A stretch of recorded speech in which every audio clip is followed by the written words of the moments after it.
प्रिय छात्रों, महत्वपूर्ण प्रश्नों की श्रृंखला के अंतर्गत वैदिक युग का जो अगला महत्वपूर्ण प्रश्न है उसमें से पहला प्रश्न है कि ऋग्वैदिक पानी किस वर्ग के नागरिक थे। तो ऋग्वैदिक पानी किस वर्ग के नागरिक थे मतलब क्या कि उनका ये चार जो विकल्प आगे दिया है, कहता उसमें से किससे उसका संबंध था। ए में पुरोहित, बी में लोहार, सी में स्वर्णकार, डी में व्यापारी। तो इस चार में से किस तबके से संबंधित था पानी, ये पूछ रहा है। जहाँ तक ए का है आपका पुरोहित, तो पुरोहित जो होता था उस समय के जो राजा राजन हुआ करते थे, मुखिया जो होते थे, उनके सर्वश्रेष्ठ अधिकारी हुआ करते थे। बी में जो लोहार है, तो हम जानते हैं कि ऋग्वैदिक काल में लोहे की खोज हुई नहीं थी, इसलिए लोहारगिरी या लोहार का पेशा होने का उस समय कोई सवाल नहीं था। सी आपको स्वर्णकार, तो हम जानते हैं कि जो है सो स्वर्णकार हुआ करता था, सोने के कामों से संबंधित जो लोग जुड़े होते थे उन्हें स्वर्णकार कहा जाता था। और हम जानते हैं कि निष्क उस समय सोने के आभूषण और सोने के ढेर को कहा जाता था। और उसके बाद डी है व्यापारी। तो उस समय का जो व्यापारी होता था, तो जो व्यापारी गाय की चोरी करता था, पशुओं की चोरी करता था, उसे पनी कहा जाता था। और यह पनी पशुओं की चोरी के लिए ही कुख्यात होता था। तो इस तरह से जो हमारा विकल्प है, विकल्प के मुताबिक हमारा उत्तर डी होगा, मतलब व्यापारी। दूसरा जो क्वेश्चन है कि ऋग्वैदिक जनसभा जो न्यायिक कार्यों से संबंधित थी वह कौन थी। ए में सभा, बी में समिति, सी में विधाता, डी में उपयुक्त में से कोई नहीं। तो इस तरह का सवाल हम संभवतः पहले जैसो बता चुके हैं, लेकिन हल्का सा बता देते हैं कि इस ए में उत्तर होगा सभा। सभा का जो काम था वह संभ्रांत लोगों का संगठन था, अनुभवी लोगों का संगठन था। तो ये सभा प्रशासनिक कामों को करने के साथ साथ न्यायिक कामों को भी क्या करती थी। बी में जो समिति है यह आम जन की सभा थी, जिसका जैसो एक बहुत बड़ा काम था अपने राजन मुखिया का चुनाव करना। विधाता यह प्रशासनिक कामों को करने के साथ साथ सैन्य कार्यों को भी किया करता था। तो उत्तर हमारा ए होगा, मतलब सभा। तीसरा क्वेश्चन है हमारा ऋग्वैदिक धर्म था। तो ऋग्वैदिक धर्म कैसा था, यह कहता है ए में बहुत देववादी था, बी में एकेश्वरवादी था, डी में अद्वैतवादी था, डी में निवृत्त मार्गी था। तो हम लोग क्या जानते हैं कि ऋग्वैदिक काल में बहुत देववाद था। इसका प्रमाण है कि यास्क ने जो देवताओं की मंडली पेश की है अपनी रचना निरुक्त में, उसमें जो है सो देवताओं की संख्या 33 बताई गई है और उनको 3 वर्गों में बांटा गया है, आकाश के देवता, अंतरिक्ष के देवता और पृथ्वी के देवता। इस तरह से हम लोग क्या देखते हैं कि बहुत देववाद है ऋग्वेद में। हालांकि ऋग्वेद का जब अंत होने लगा तो ऋग्वेद का जो 10वां मंडल है, उस 10वें मंडल में एकेश्वरवाद की झलक दिखाई पड़ती है। तो उत्तर हमारा यहाँ पर हो जाएगा आपको बहुत देववादी ए। उसके बाद चौथा क्वेश्चन हमारा है कि वैदिक देव मंडल में निम्न में से कौन देवता युद्ध का देवता माना जाता है। तो कहता है वैदिक देव मंडल जो 33 की संख्या में देवता थे, जिनको 3 भागों में बांटा गया, उसमें से कौन ये युद्ध का देवता था। तो ए वरुण।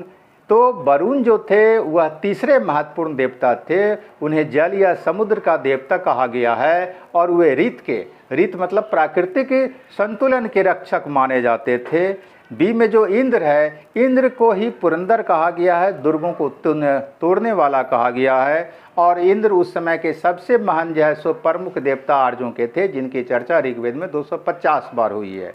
मित्र ये जो है आपको प्रकाश के देवता थे। और डी अग्नि जो है देवता और मानव के बीच मध्यस्थ का रोल करने वाले देवता थे और ये दूसरे महत्वपूर्ण देवता थे।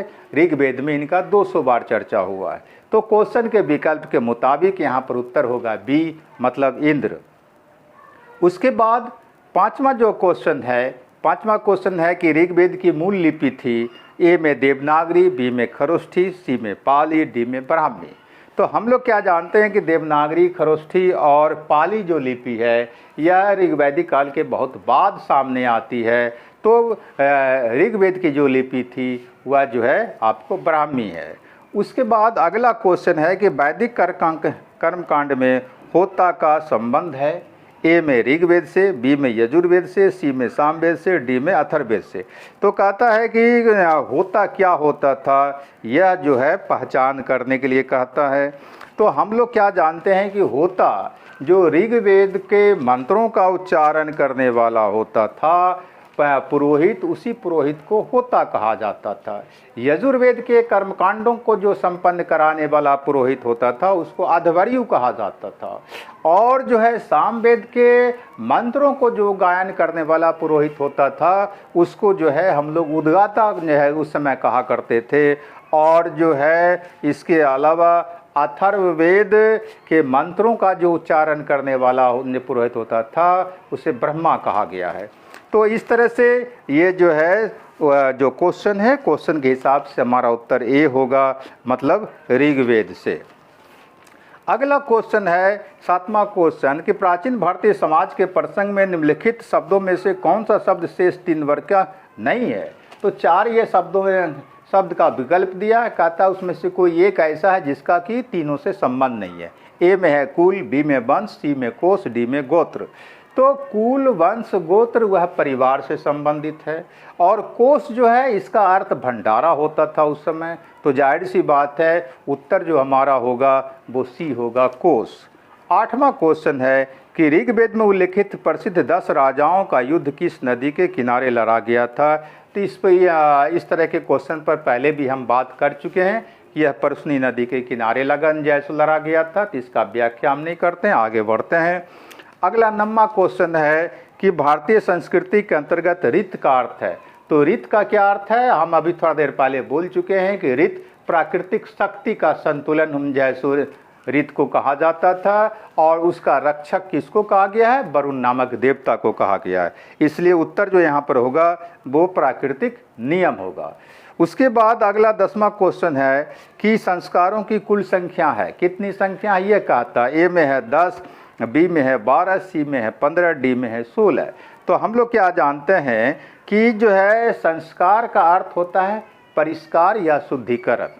तो परिष्कार या शुद्धिकरण के माध्यम से जो है व्यक्ति को समाज के एक योग्य नागरिक के रूप में तैयार करने की भावना थी।